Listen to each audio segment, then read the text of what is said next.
Iran, क्योंकि हम बात करेंगे खामनेई के जनाजे में उमड़े जन सैलाब की। देखिए, आज से ईरान के पूर्व supreme leader Ayatollah Ali Khamenei और उनके परिवार के सदस्यों की अंतिम विदाई की रस्में शुरू हो चुकी हैं। खामनेई के साथ उनकी 14 महीने की पोती, पत्नी, बेटी और दामाद को भी श्रद्धांजलि दी जा रही है, क्योंकि उनके जनाजे में भी भारी भीड़ उमड़ रही है। ये सुनिए।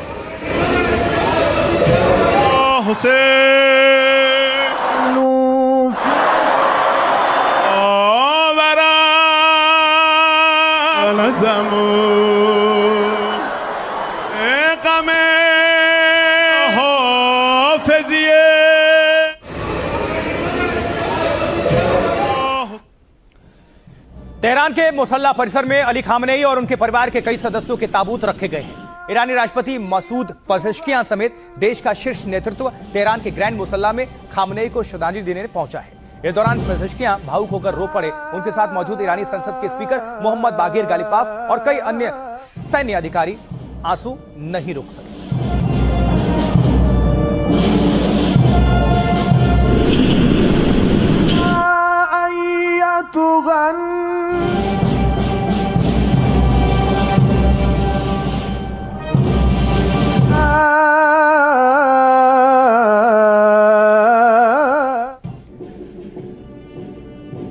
ईरान की राजधानी तेहरान में भारतीय धर्मगुरुओं के एक प्रतिनिधिमंडल ने अयातुल्लाह अली खामनेई को श्रद्धांजलि अर्पित की है और इस प्रतिनिधिमंडल में कई धर्मों के धर्मगुरु एक साथ पहुंचे थे।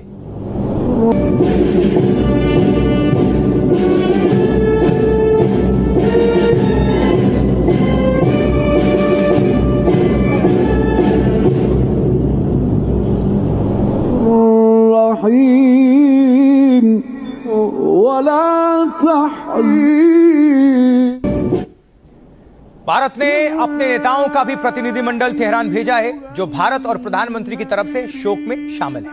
मोदी सरकार के आधिकारिक प्रतिनिधिमंडल ने खामनेई को श्रद्धांजलि अर्पित की है। भारत सरकार की ओर से विदेश राज्य मंत्री और बिहार के राज्यपाल आधिकारिक रूप से इस समारोह में शामिल हुए हैं। उनके साथ ही पीडीपी और कांग्रेस के नेता भी थे।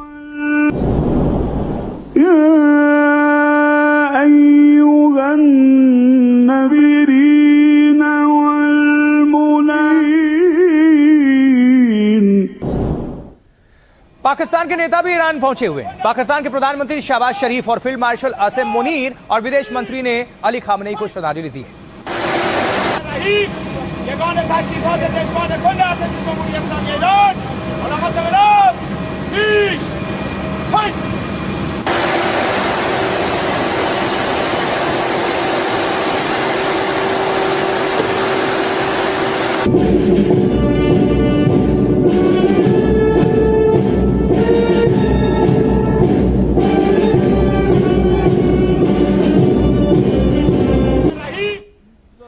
शिया मुसलमानों के सबसे बड़े नेताओं में शुमार अली खामनेई के जनाजे में वैसे तो लाखों लोग शामिल हो रहे हैं, लेकिन महिलाएं जब ताबूत के सामने पहुंची तो श्रद्धांजलि देने के साथ रो पड़ी। कूद कूद कर रोते हुए उनकी तस्वीरें सामने आई हैं। ये उनका अपने नेता के प्रति सम्मान है।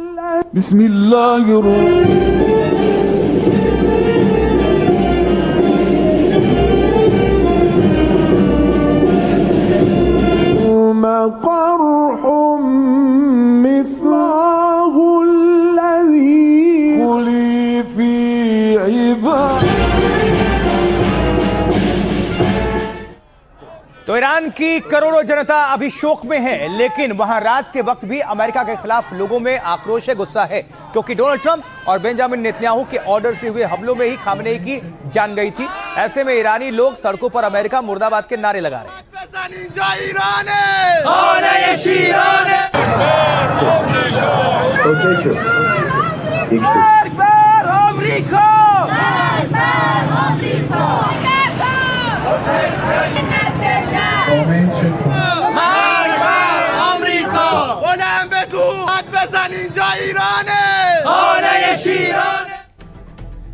खामनेई और उनके परिवार के सदस्यों की 131 दिन पहले 28 फरवरी को अमेरिका इजराइल के हवाई हमले में मौत हो गई थी।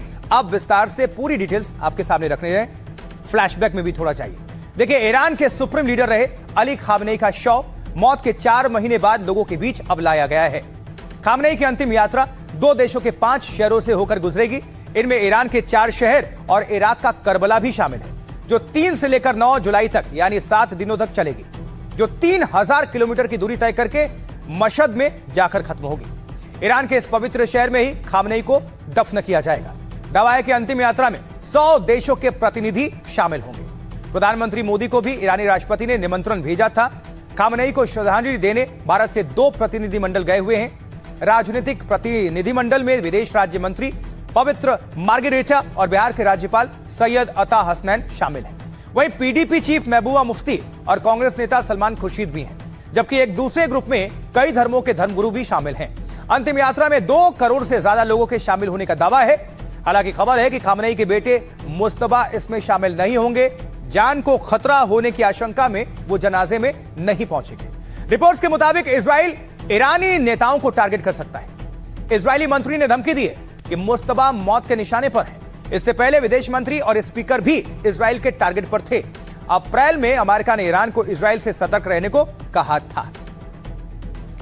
अब आपको सुनवाते हैं इस पर भारत में नेता क्या कुछ कह रहे हैं, उनकी प्रतिक्रिया। की भी एक नीति होती है और इस प्रकार के जो शोक के वाले जो क्षण है, इसमें इस प्रकार के एक शांति होनी चाहिए और निश्चित रूप से अभी कोई इस प्रकार की घटना नहीं होनी चाहिए। और जो ईरान ने जिन बातों को कहा है यह अंदेशा जाहिर किया है और हम अपेक्षा करते हैं कि इस वक्त कम से कम शांति रहे। सलमान खुर्शीद और महबूबा मुफ्ती खमेनी के फ्यूनरल पे गए हैं। ये अपने निजी तौर पर गए हैं और उनकी पार्टी ने भेजा होगा। महबूबा मुफ्ती तो खुद अपनी पार्टी के अध्यक्ष हैं, सलमान खुर्शीद साहब को कांग्रेस पार्टी ने भेजा होगा। ये उनके अपने निजी उनके अपने निजी संबंधों के कारण से गए होंगे, परंतु भारत में इनके जाने को राजनीतिक कारणों से देखा जाएगा। मेरा मानना है कि आमतौर पर जब इतने बड़े नेता और मुख्य आध्यात्मिक गुरु का निधन होता है तो और ऊंचे स्तर पर शोक व्यक्त किया जा सकता था और किया जाना चाहिए था। ये सच है कि अब एक प्रतिनिधिमंडल गया है। कांग्रेस पार्टी का प्रतिनिधित्व मेरे अच्छे दोस्त सलमान खुर्शीद और अन्य लोग कर रहे हैं। ऐसे हालात में ये जरूरी है कि हम हमेशा उस दिवंगत व्यक्ति के प्रति सम्मान दिखाएं जो इतने महत्वपूर्ण पद पर थे। मदर टेरेसा के अंतिम संस्कार और राजीव गांधी के निधन और हत्या के समय भी हमने दुनिया भर के नेताओं को भारत आते देखा था। यह एक सामान्य बात है। दुनिया भर के देशों में जाकर शोक व्यक्त करना और दिवंगत आत्मा के प्रति सम्मान प्रकट करना बहुत सामान्य बात है। मुझे लगता है कि हमें इसे बड़ा राजनीतिक मुद्दा नहीं बनाना चाहिए। यह एक गंभीर अवसर है। प्रधानमंत्री मोदी ने इस मौके पर राष्ट्रपति पेजेशकियान से बात की और अंतिम संस्कार समारोह के लिए हमारी शुभकामनाएं दी। हमने बिहार के राज्यपाल लेफ्टिनेंट जनरल सैयद अता हसनैन और विदेश मंत्रालय में राज्य मंत्री डॉक्टर पवित्र मार्गरेटा को भेजा है। इसलिए मुझे लगता है कि हमारी तरफ से यह एक बहुत मजबूत प्रतिनिधिमंडल है और यह भारत और ईरान के बीच मजबूत सभ्यतागत, ऐतिहासिक और समकालीन संबंधों को और मजबूत करता है। आगे बढ़ते हैं और आगे बढ़ते हुए आपको एक ऐसे डीएसपी साहब से मिलवाने जा रहे हैं जिनकी नेटवर्थ कितनी है, करोड़ों में है, और वो भी 1-2 करोड़ नहीं जी, 200 करोड़ से ज्यादा। इसलिए हम कह रहे हैं 200 करोड़ का डीएसपी। सबसे पहले आप उनकी तस्वीर देखिए। ये है हैदराबाद पुलिस के डीएसपी सक्की रेड्डी भीम रेड्डी, नाम सुन लिया आपने। और जब एंटी करप्शन यूनिट छापेमारी के लिए यहां पहुंची तो उनके आलीशान प्रॉपर्टी का खुलासा होने लगा। अगर सरकारी तनख्वाह की बात कर लें तो जरा गूगल पर जाइएगा और देखिएगा, लिखिएगा कि डीएसपी साहब को हर राज्य में कितना अधिकतम वेतनमान हो सकता है और उसके हिसाब से इनकी प्रॉपर्टी का अंदाजा लगाइएगा। इसीलिए भ्रष्टाचार का ये जो खेल है और इसीलिए ऐसे ही पुलिस वालों की वजह से पूरे महकमे पर उंगली उठती है।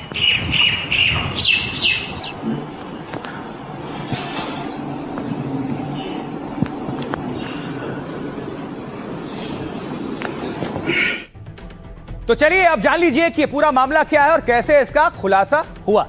आइए आपके सामने रखते हैं, विस्तार से सुनिए।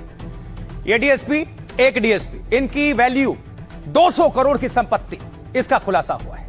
डीएसपी सक्की रेड्डी भीम रेड्डी के 16 से ज्यादा ठिकानों पर छापेमारी हुई। इसमें आरोपी डीएसपी के साथ उनके दोस्त भी शामिल हैं, परिजन भी शामिल है, उनकी संपत्ति भी शामिल है। अब देखिए, एंटी करप्शन ब्यूरो का आरोप है कि डीएसपी ने भ्रष्टाचार करके संपत्ति हासिल की। तलाशी के दौरान एसीबी की टीम को कई संपत्तियों की जानकारी मिली और इसमें एक पेंट हाउस, 4 रिहायशी फ्लैट, 3 खाली प्लॉट्स शामिल हैं। 50 एकड़ खेती की जमीन, कमर्शियल कॉम्प्लेक्स में हिस्सेदारी भी है और साथ ही एक माइनिंग कंपनी में 75 लाख रुपए के निवेश का खुलासा हुआ है।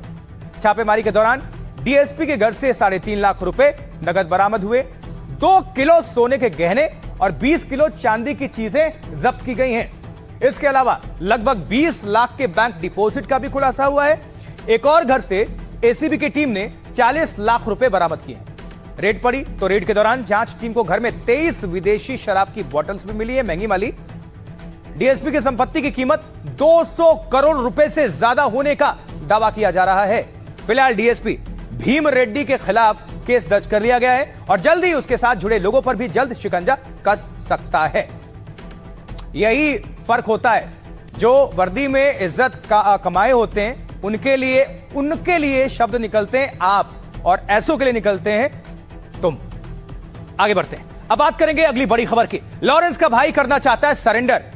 गैंगस्टर लॉरेंस के भाई अनमोल ने कोर्ट में याचिका दाखिल की है और गुहार लगाई है कि वो सलमान खान के घर फायरिंग मामले में सरेंडर करना चाहता है। यह बड़ी खबर है आज की। ये उस समय की तस्वीर आप देख रहे हैं जब सलमान खान के घर पर फायरिंग हुई थी। नजर डालिए इस पर। शूटर्स ने खुलेआम गोलियां ताबड़तोड़ बरसाई थी।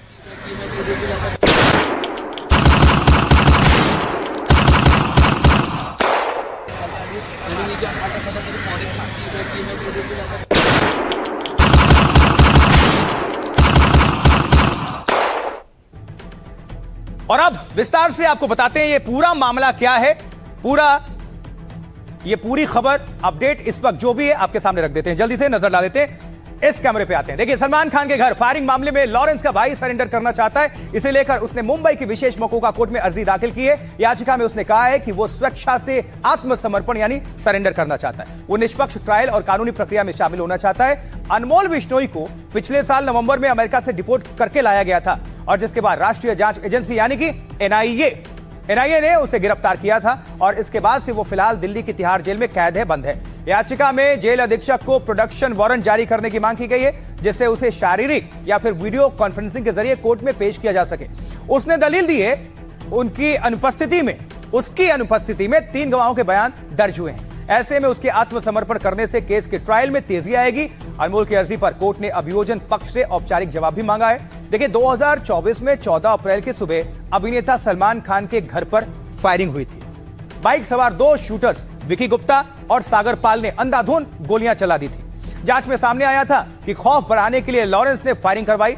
लॉरेंस के भाई अनमोल ने सिग्नल ऐप के जरिए शूटर्स को निर्देश जारी किए। शूटर्स से कहा गया था कि वो बिना हेलमेट खुलेआम अंधाधुंध गोली चलाएं।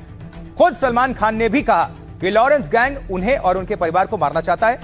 अब लॉरेंस के भाई अनमोल ने इसी मामले में सरेंडर की याचिका दाखिल की।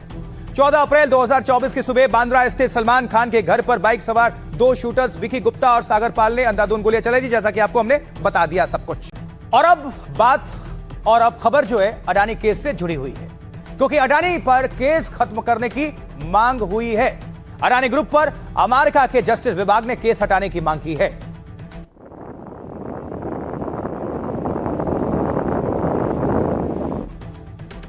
अडानी ग्रुप पर अमेरिका के जस्टिस विभाग ने केस हटाने की मांग की है, जैसा कि आपको बता रहे हैं, और पूरी डिटेल्स अब आपके सामने हम रख देते हैं। देखिए, अमेरिका की ट्रंप सरकार ने एक बार फिर से बड़ी मांग की है। गौतम अडानी के खिलाफ केस खत्म करने की मांग की गई है।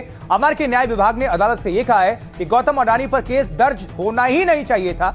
उन्होंने अडानी पर केस को कानूनी रूप से गलत बताया है। निवेश के बदले केस बंद करने की खबर को भी झूठा बताया है। साथ ही कहा गया है कि अडानी मामले में किसी निवेशक को नुकसान नहीं हुआ है। तो दरअसल बाइडेन सरकार के दौरान अडानी पर केस दर्ज हुआ था। इसके बाद अडानी ग्रुप ने सभी आरोपों को निराधार बताया था। 21 नवंबर 2024 में जारी अपने बयान में अडानी ग्रुप ने कहा था, अडानी ग्रुप पर लगे आरोप बेबुनियाद हैं और हम उन्हें सिरे से खारिज करते हैं।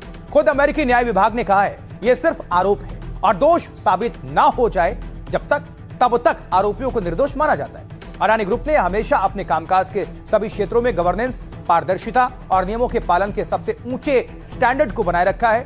हम अपने स्टेक होल्डर्स, पार्टनर्स और कर्मचारियों को भरोसा दिलाते हैं कि हम कानून का पालन करने वाली संस्था हैं और सभी कानूनों का पालन करते हैं। रूस का यूक्रेन पर भीषण हमला। सुमी, खेरसौन और ओडेसा और जापोरिजिया इलाके में रूस ने ड्रोन अटैक किया है। सुमी इलाके में एक बच्चे समेत 3 लोगों की मौत हो गई है। 27 लोगों के घायल होने की खबर मिल रही है। ओडेसा इलाके में रूसी हमले में 2 लोग घायल हो गए हैं। वहीं जापोरिजिया इलाके में भी रूस ने हमला किया है, जिसमें 2 लोगों की मौत हो गई है और 39 लोग घायल हो गए हैं। जापोरिजिया में प्रशासन का कहना है कि शहर के कई इलाकों में 34 अपार्टमेंट बिल्डिंग और 37 निजी घरों को अलग अलग स्तर का नुकसान पहुंचा है। तो रूस और यूक्रेन के बीच जंग जो है वो रुकने का नाम नहीं ले रही है। समय समय पर जो रूस है यूक्रेन को निशाना बनाते हुए इसके कई शहरों पर अटैक करता है और एक बार फिर से यूक्रेन के कई शहरों को रूस ने निशाना बनाया।